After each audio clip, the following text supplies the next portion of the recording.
Welcome to the SpeakerBox show. I'm your host, Kenny Tiller. Today I got a special guest in the building, man. Before I introduce this fella, man, a while ago I said to myself, I'm gonna start, doing interviews with rappers, but I just didn't want to do interviews with nobody. So after days and days of just looking for somebody that I could put my stamp on, I found him. I was on YouTube, and my YouTube was on autoplay, and I was about 4 songs in, and I was just like, holy shit, this guy's fucking dope. We got Jawuan Ford in the building. How you doing, man? Yeah, what's love? I appreciate that, G. Oh, I fucking love your music, man. Yeah, let's go ahead and jump into this, man. Where you originally from? I'm from Shreveport, Cedar Grove, Shreveport. Yeah, Cedar Grove, man. How was it growing up there? For me, it was I wouldn't say challenging, but it wasn't easy. It was easy to get in trouble, but it really wasn't easy to, like, some people have a spoon fed. But I feel like I was a conscious person, even when I was younger, to know what to get in trouble. I mean, how to stay out of trouble. Oh yeah. What you think right now as far as like the violence in Shreveport? I was looking at an article, and they put Shreveport like top 25 and like as far as murder capitals. What's your thoughts on that? That's crazy, because like especially growing up with it, you never really realize the difference until you go out and you see, damn, like not even LA is this hard. I think it's just with a lot of our influences we have today. I think that has a big role to play in it, and I feel like the times we in, this time is troubling for everybody. The harder it get, the more you gotta hustle, the more hustle it is out on the streets. It can't be safe for nobody. Exactly. I tell people all the time, I think the reason Shreveport's so bad because it's poor. It's a poor city, and you put anybody in a poor position, bad things are gonna happen. You can look around the nation and see that. I was like, you can down there treat it like Walking Dead. People on Walking Dead so violent because they have nothing and they gotta get something. Exactly. In order to get something, you gotta be violent. So like, I don't really blame my city, but I really wish it was a way that we could change it. What do you think could be the solution to kind of change that? I think love, first of all, love. Oh, facts. An influence. I don't think we have too many influences that exemplify love. Right. A lot of our influences exemplify what some people would say is the exact opposite. And another thing about Shreveport is it's small. Everybody business. Yes, and when you feel that personal, and you could be talking about so and so from around the corner, he got cousins over here, and then this one incident lead off to a chain of events. And I just think that not enough people are acting on love, Facts. And I wish it could be that way. They go a little bit with being poor too, It's hard to be broke and do better. Yeah, you're right. You're exactly right. So right now you located in Los Angeles. How long you been in Los Angeles? Since the beginning of the year.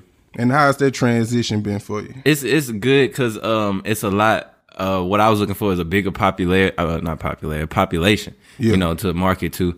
They've been really receptive. I'm thankful for that. It's not always the. Yeah, I was watching your vlog, and I see the people they really gravitating towards what you do. So I know you appreciate that. That's why as of recently, I've been trying to come back to Louisiana as much as I can to try to get like that home base like pumped up. Like it's not just because I was a cold rapper. It's because I knew I could. Yeah, exactly how I felt when I listened to your music. How did you really first get into music? How did you get into that? I couldn't even tell you. Like I don't remember a point in my life where I wasn't into music. My dad would tell me stories about me being 4 years old and being in the trunk and just rapping. I've always been, I guess, whatever my first influence was on music, I guess from there I took off with it. Like, I've never remember. Yeah. So as far as like early influences, who can you pretty much pinpoint to? First, my dad listened straight Pimp C. Straight UGK. UGK is. I listened to Pimp C and I was like, man, his he wasn't rapping. He was not rapping, but the way he made you want to listen to what he had to say was poetic. I fell in love with it. That was my first influence. But to make me want to be a rapper, it was just watching everybody else how it panned out. I would watch Wiz Khalifa Day to Days, and I would see how his life was happening because of what he did and rapping. I would just to see people, do what they wanted to do and be getting paid off of it. I loved rapping. I would love to get paid off of it. Yeah, because at my age, when I was younger, the person that really made me want to get into music as a whole was Mixtape Lil Wayne. I'm gonna call him Mixtape Lil Wayne because when he came around, it was like everybody at one point wanted to be Wayne. I remember that. Even if it was from tattoos, dreads, even wanted to be a gangbanger, they wanted to be just like Wayne. So to me, like, he was one of my earliest influences. Yeah, he's definitely an influence. I remember that same exact era you talking about though. Yeah, I was one of those people that was like, I felt like all those punchlines was just like some comedic stuff. Yeah, I wasn't following the hype when Lil Wayne was popping, like the best rapper alive deal was going on. Yeah. I was heavy into T.I. Yeah, T.I. He always been solid, tough, and consistent. Yeah, you gotta. That's why when he say King of the South, I don't really argue because he stayed consistent for a very long time. So I'll give him that. One of the first people to have that lyricism, that with the Southern draw. Oh yeah. You haven't seen too many people do that besides like Andre 3000, CeeLo Green. Exactly. So what was your first time in the studio? Tell me about that experience. Let's see. First time in the studio. I remember being in like middle school and there was the green tape player Family Dollar had. Yeah. I remember recording on those. That's technically my first experience, just trying to my grandma would have these gospel tapes and I rewind them, record over what she had recorded. I remember doing that myself. And I'm only 22 years old, so like I was always trying to record. I got my ass beat many days. Guaranteed. Yeah. Do you remember the first track you ever made? The first track I ever made, I recorded. My dad have a cousin named Richard. He pretty good with engineering. My dad would sit with him and make beats because they were like in a group or whatever. My dad used to like try to rap. So, So I guess they was in the studio one day and I was like, I want to record something. He didn't have nothing to say about it, like bad, because he knew I was always rapping. I just never asked to record, and I asked to record that day. That was one of the that song was trash. Like when I think about it now, it's trash, but it was an experience that led to a whole bunch of chain of events. Bad. So if you had to describe your writing style, or rapping style, what would it be? Let's see. Soulful. Yeah, that's a fact. I completely feel that when you say soulful. Yeah. I appreciate that. Yeah, so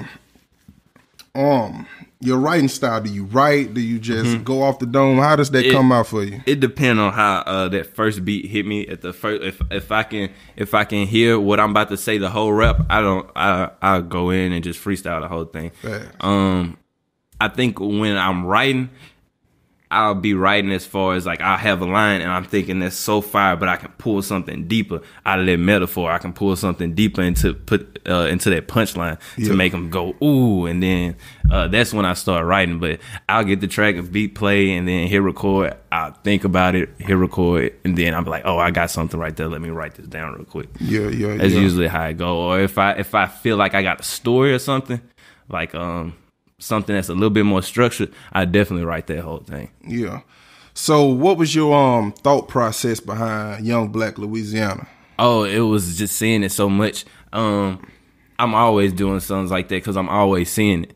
And Young Black Louisiana resonated with a lot of people because I had it just sitting in my back pocket maybe for like a week or so. Yeah. And the same things that you could see in the lyrics, I knew it was gonna happen. Like as bad as that sounds, like I knew those chain of events of the same stuff I was rapping about was coming, and it happened. And I dropped it. I feel like I was just seeing a lot of stuff that I didn't want to see. We had just saw G Money get killed. Facts. It was in the course of a lot of people had just got killed in Shreveport. Not rappers. Like these are people that You know, just I wouldn't even say they was living the street life. You know, I don't know what people had going as far as their personal life, but it was a lot of that going on in Shreveport. And I just wrote it. Yeah, because to me, when I heard that song, it embodied Louisiana, not just as far as the rap scene, just living in Louisiana. It embodied how the struggle of just living in Louisiana and just trying to make it out. Yeah. To me, that song just really was like wow. Yeah, like glad. I really felt that track. I'm glad like, it could touch you. Like for real. I feel like it resonated with a lot of people because I was just, you know, living the same Louisiana life everybody else live. I just wrote about it. Yeah. So let's talk about sacrifices. To get to where you are as far as right now, what kind of sacrifices have you really had to make? I sacrifice a lot as far as time. I don't be bored. I can't. I don't have the luxury of being bored. If I'm bored, it's something I could be doing to work. That mindset of only I can put me on is one that takes sacrifice, because I don't go to a lot of parties. It'd be stuff that friends might want to. I would distance myself away from relationship just because the other person's not focused. I feel like if you're not focused in your life, and I'm really, really focused, and you're not really benefiting to nothing, I distance myself. And sometimes that's not always the best idea, because everybody in your life not trying to help you as far as their direction, but they still might have a purpose. Yeah. And that's the type of stuff I sacrifice. I'm willing to put it all on the line to get to where I'm going. It's not too much that I won't sacrifice, because I feel like anything that I am sacrificing, I'm supposed to be sacrificing. Yeah, I'm the same way. And like, as far as like relationships and love, you know, women want to be with you. They don't really care about your music or blase. They want to be with you. So it's real hard for me as far as relationships, because like, I'm sorry, like I got to make this sacrifice. Yeah. I got to do this podcast. I got to do these videos. And like a lot of people don't really understand that. But it's a damn good thing if you could find somebody that could really understand that and actually want to help with that. Exactly. Like, that's dope within itself. That's why I'm thankful for my girlfriend. Like I would go on tours, and I have a perfect idea on the tour, and it's like, okay, I need to go right back on another tour, or I need to be in the studio for this period of time. Yeah. And thankfully she aware and understanding of how I need to do the things I need to do to get to where we need to go. Exactly. That's dope. Well, let's go back to your rapping style. With hip hop really changing, you know, how are you able to just stay and say, I'm going to be a spitter, and I'm not just going to follow the wave right now. I'm not going to follow what wave's going. I'm going to be a spitter. I feel like they come from me knowing me. I know why my lane is, not as far as my lane is, but I know why I'm good at and why I thrive at. And you know how you would watch even a racehorse. You know, you watch a racehorse. They got blinders on. They're not watching the other horses in the race. Facts. You sit there and you watch the other horse, and that race is gonna slow you down. So I'm not too much paying attention on what is another artist doing to make them hot. I know what's popular, and I know what's going on, but I just really, I'll be like, oh, that's cool. Get back to what I got going. Yeah. I feel like no matter what I got, no matter what anybody else got going, if my stuff is meant to be a wave, then all I got to do is do me, and it's going to come in time. Yeah. So as far as songs right now, if you had to suggest one of your songs to anybody, what song would that be? Well, right now, let's go listen to Young Black Louisiana, because it's important to me that our story get heard, and I think it puts a good perspective on where I am right now as far as where I want the direction of hip hop to go. Exactly. Post Malone made some comments just recently. Did you hear about him? I think so, about the well, he's basically saying if you want to, hear about real things, don't listen to hip hop. Yeah, he's not listening to the real. Yeah, I'm like, you must have heard Jawuan for that. What the fuck? He's not listening to the right hip hop, or maybe he was in a different mindset. I don't know how to speak on why he said that, but I know as far as hip hop music, there is music for when you get sad. There's music for when you want to go praise God. Yeah. There's music for when you, like, I feel like for every type of occasion, not just stuff that you might feel like is unpoetic. Yeah. There is definitely poetic hip hop. You can go listen to the Andre 3000s. You can go listen to the Chance the Rappers. I feel like maybe the same stuff that you can get from rock and roll, you can get from hip hop, like blues, whatever. Like we all in the end, we all talking about the same stuff in different ways. Yeah. So you can't tell me that you can't get this from this genre, because they all the same. Exactly. Like I say, when I was listening to your music on YouTube, I was on an emotional roller coaster. It was like, here go No Pressure. Then I went to No Vacations. Then I went to Young Black Louisiana. I was just like, this is exactly what hip hop needs. Yeah. Like, it's exactly what it needs. I like to have it a little versatile. I went to labels before, and they like, man, you need to choose a direction. You need to choose a sound and stick with it. Nah. Yeah, I like the versatility, because no artist is always in one mood. Exactly. No artist is always having one type of thought. Not even the consumer. Like the consumer also wants music for different types of situations. So I try to. I'm more worried about the consumer than the industry. And I think, to me, that's what makes a person great. Mm-hmm. Like, Kobe ain't just shooting threes, you know what I'm saying? He driving the lane, he'll shoot a three here and there, he got a jump shot. Like, I feel like somebody with an all-around game is always going to be here. Mm-hmm. Like, if you just stuck on one sound, eventually, everybody will get tired of that sound, because it ain't no growth. Yeah. I think that's why I really like Kanye. Even though he having struggles, to me, when you listen to Kanye, it was like never the same. Yeah. Never the same shit. It was just like always different. And that's the kind of vibe I got from your music. Like I say, you took me on a roller coaster throughout each track. Like, nothing was really the same. And I really felt that. I appreciate that. As far as hip hop right now, what do you think about the current state? I think it's fire as far as the evolution and the direction it's going, because the space for creativity has been bust all the way open. Yeah. A lot of people want to talk about there's more trash nowadays. I think that's a matter of perspective and what you're listening to. The 90s had they trash, you know. Some people didn't enjoy Silkk the Shocker. Yeah. You know, like he can be compared to some rappers nowadays. Yeah, I was actually talking about that on a podcast ago. I was like, he was rapping like, he's not even on beat. Like, but everybody that I said that to was like, nah, I fuck with Silkk. So it's all a matter of opinion. Like, I say that all the time. Like, art is like art, like actual art. Like, it's subjective. A Basquiat ain't gonna look like this. You know what I'm saying? So everybody art gonna be different. Some people might like a few droplets.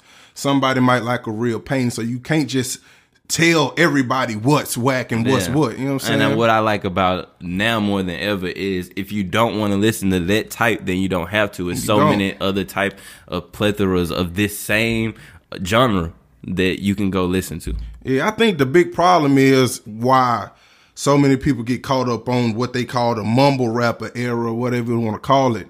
It's like, you know, you got your upper echelon rappers. They only drop maybe like once a year, maybe one and a half years. And in the meantime, what we gonna listen to? Yeah. You know, if we get a Cole album, we gonna wear that out in 2 weeks. Now we gotta wait maybe a year and a half to get something new. So in that meantime, you gotta listen to something, basically. Exactly. And and a lot of stuff is going on is people not forming their own opinions. I know maybe I'm using the 90s as an example, because I know for a fact that and after 1999, there was a shift in music as far as the business of it, the sales and everything. That was the actual shift, 1999. Yeah. I think what you had then was, damn, I forgot what I was about to say.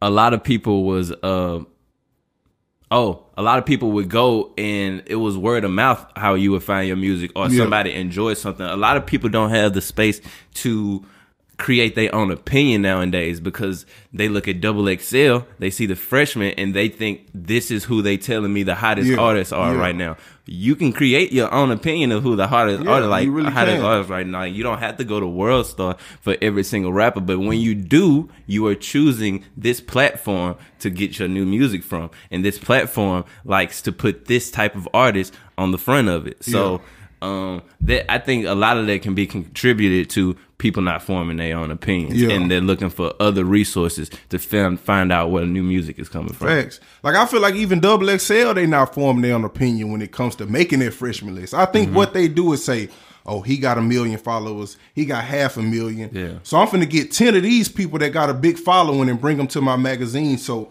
everybody that like that artist is gonna come to my magazine. They not really caring about the music like I think they really should. No, I don't think so. So you was just on tour with Currency. Yeah. How did that come about? The dude that was one of the merchandisers, they noticed that they had an open slot, and he kept me in mind, which I was thankful for. And I ran into Currency maybe two years back before. And he had let me know he was familiar with me, so I thought it was the perfect opportunity for the right vibe. It wasn't no like forced type thing. I thought that Currency's fan base matched a certain group of people that I wanted to market to. So I was glad to be thought about. Yeah. So what did you learn the most on tour with him? I think I learned more about myself because I think what I witnessed was a lot of people with a lot of different cosigns belonging to a lot of different labels was not getting the response that I was getting. Like a lot of people did not know me, and a lot of people did not know none of the music that I had. Exactly. But I was able to persuade the crowd every single time, every single city. I seen that on your vlog. Like the people was feeling it more on a soul level. It wasn't that let's just bounce around to the beat music. They was actually stopping and listening to what you saying, like, holy shit. So I was like, oh yeah, he in there.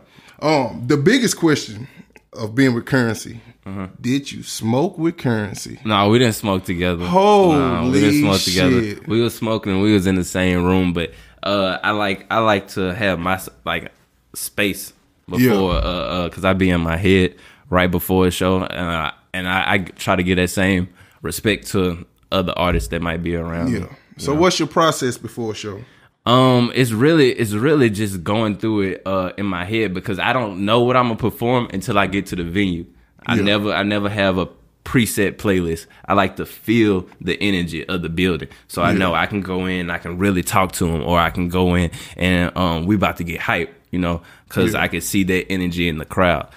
So a lot of the time is spent of me trying to feel out the energy of what's going on. And the rest of it is just me being in my head. I smoke a lot. I don't really do too much drinking because I feel like a lot go wrong when you that's a fact. Drunk on stage. I done been drunk on stage a couple of times. So that's a fact. I try to stay away from liquor. I tell people all the time, like, you can drink too much, you can't even say the ABCs. You finna get drunk and go get on stage. Like that's a dangerous thing to do. Yeah, you gotta treat it like a job sometimes. So you out in Cali, you meet a lot of people. As far as music, what would be your dream collaboration on that side? In LA? LA. Definitely. I probably I want to say Kendrick because I know I would have the opportunity to kill him on his own track. Facts. I think I would. People back home would be proud of it, and I would be proud to prove that to myself. But I really like what Anderson .Paak doing. I would like to get a little hook from him or something because his artistry is crazy. I really like what he got going. So new projects on the way. Do you have something new coming up? Yeah, I'm really focusing on the marketing right now. But during this time, I do throw a few covers out now and then to, keep the fan base satisfied. So what I'm gonna do next is I'm gonna drop a playlist of videos on YouTube, maybe 8 to 10 videos long of just killing your favorite songs. Coming soon. That's dope. That's dope. Yeah. I really can feel that. So, is it anybody gonna be on it? No, not right now. It's important to me in this phase to do a lot of stuff myself because I don't want my entrance into the industry to be tied in somebody else's back. Yeah. That's the perfect thing to do. Actually, yeah. I feel like if I want longevity, then everything need to be on because of Jawuan. You know, I feel like if I go in because of a cosign or if I go in because I did a really big hit but it had a feature on it, then the next thing that they expected of me might be something that's me. Exactly. So independent of sign, which route you plan on taking? Independent. Just because of the we know where the industry has its play in these days, and it's not really that important. All we asking for from a record label is a bank loan. A lot of people think they go into labels and getting paid, and that's what I want a lot of artists to realize. You're not going to get paid. You're getting a whole bunch of bank loans. Yeah, you're getting a loan, and you're finna pay that back almost tenfold. And I feel like if a label is offering me X amount of money, then they probably see something I can do myself. Facts. So, closing out the podcast, if you had to leave us with one song, what song you gonna leave us with? Any song in the world? Any song from you? Oh, any song from me? Young Black Louisiana, but I'm gonna put in parentheses right now. No Pressure. Go listen to No Pressure because not because I said so, because my fans said so. I feel like that's the one that resonates with the most people. That's one of my most popular songs. So if you want to know why that song, ask them. I really don't know, but No Pressure seems to hit home with a lot of people. Yeah, with No Pressure, what's the thought process behind that song? Oh, I freestyled it. You freestyled I know at the end it has a Can You Stand the Rain sample. Yeah. I know at the end of the Can You Stand the Rain sample, he goes, "There's no pressure. It's no pressure." Yeah. So I guess when I heard that beat, that was the first thing that came to my head, made that the hook, and I rapped about why it's no pressure. Yeah. It was kind of satire because I'm rapping about the things that should give me pressure, the things that should weigh on me, but me knowing where I'm going and my strength and how good energy is with me is really no pressure. Yeah, we most definitely gonna close it out to No Pressure.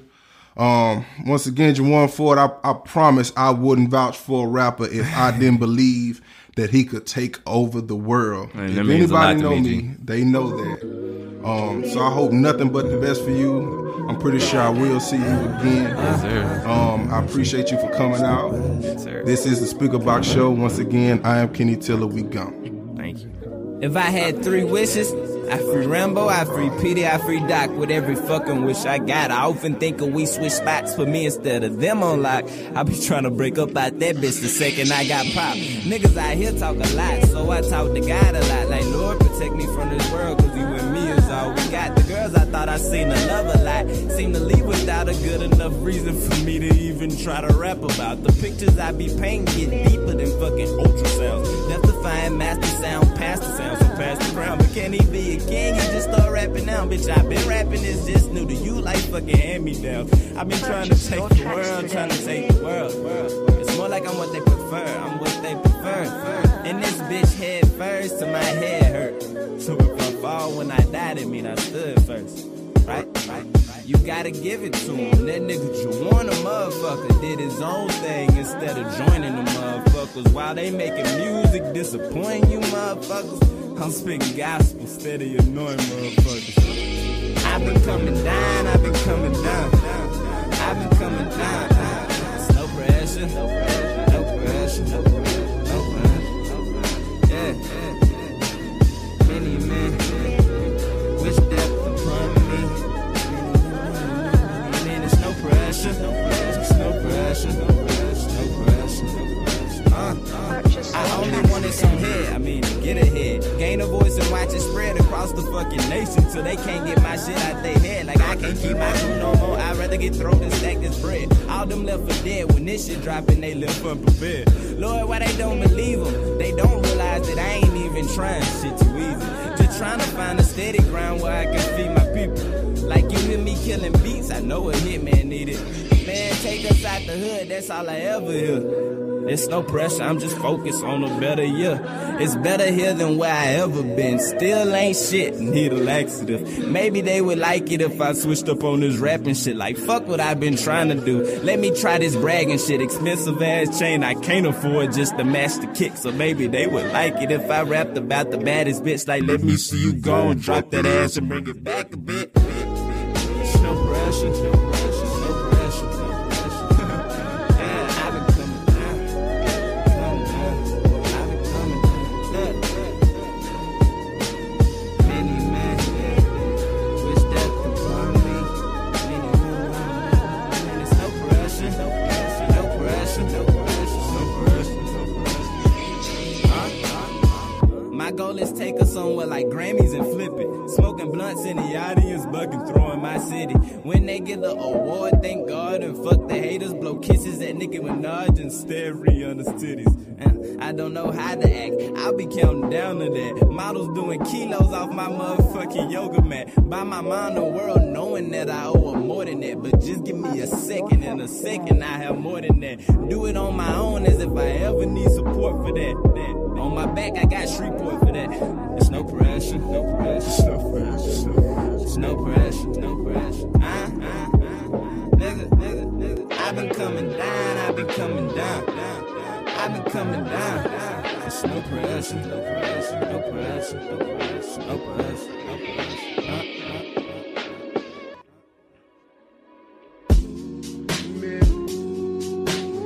The hardest, darkest places of my heart are detrimental to the instrumental. As the instrument is used by my soul. If you feel the lyrics, we attend the spirits. I feel what you feel. You can be this here when nobody listen. When you feel nobody get you, see I'm in that same position. I'm an artist, that's the only difference. So I take my mic and I paint these pictures. Let you hear my vision. Oh yeah, I get it. So let's get lifted. Tell me how you think this world could be different if we would use our heart instead of what we taught. That's the biggest problem with society is now we too smart, so we put too much in thought. Girl, if you see the things I've been taught, you would see I'm ashamed of what I learned this far. This far. This far. Purchase your tracks today. No pressure. No pressure. No pressure.